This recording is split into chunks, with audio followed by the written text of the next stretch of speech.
提出北约用核武器威慑俄罗斯。德国防长所说的狠招，在俄罗斯眼里又算什么？各位网友，大家好，我是刘小飞。德国这个国防部长卡伦鲍尔，就是去年7月份拒绝对中国表示强硬态度的那一位，这2天呢，突然对俄罗斯好像是表示强硬了。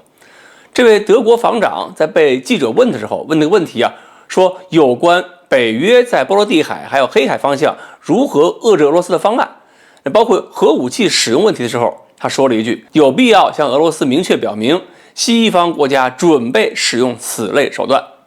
然后呢，这话说出来之后，俄罗斯不干了，马上提交了抗议照会。俄罗斯外长说，德国防长的话呢是纯属幻想。俄罗斯国防部长绍伊古评论说，卡伦鲍尔回去问问你爷爷去，这个对俄罗斯强硬是什么后果？其实呢，说到核武器，说到冷战时期，双方在核疯狂时代情况下怎么用核力量威慑对方，卡伦鲍尔都不用问他爷爷，问他舅舅就够了。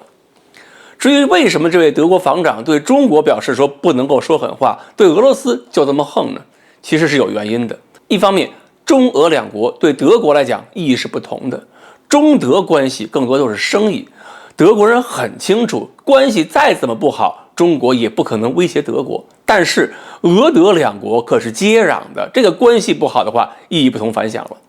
另一方面呢，这个记者问的问题也是挖坑。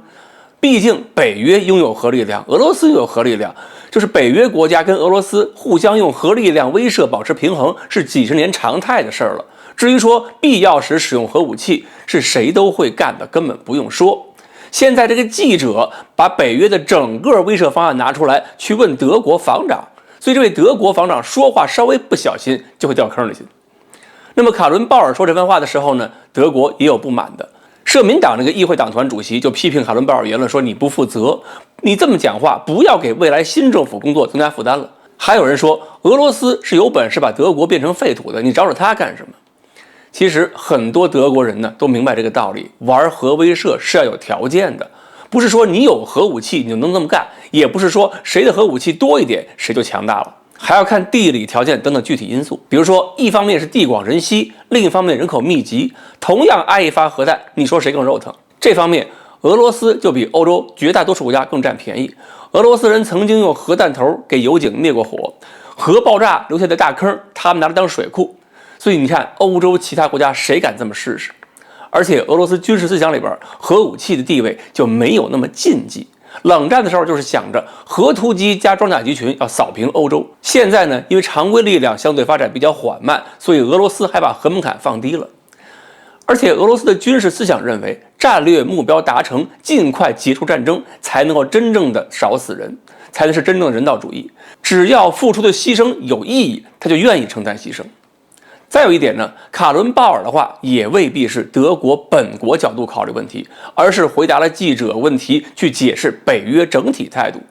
那么本来默克尔在的时候，德国跟俄罗斯之间因为北溪2号工程已经是有了默契关系了，但是德国毕竟不可能摆脱美国的影响去改变整个北约，它本身仍然不可能拥有足够的独立性。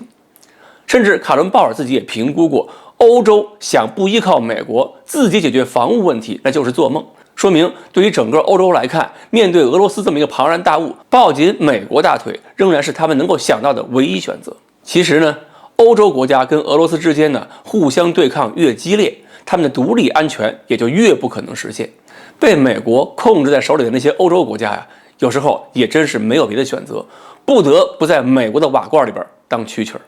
好，关于德国防长对俄罗斯放出狠话的原因，今天呢我们就说到这里，欢迎大家继续关注我们的栏目，我们下期再说。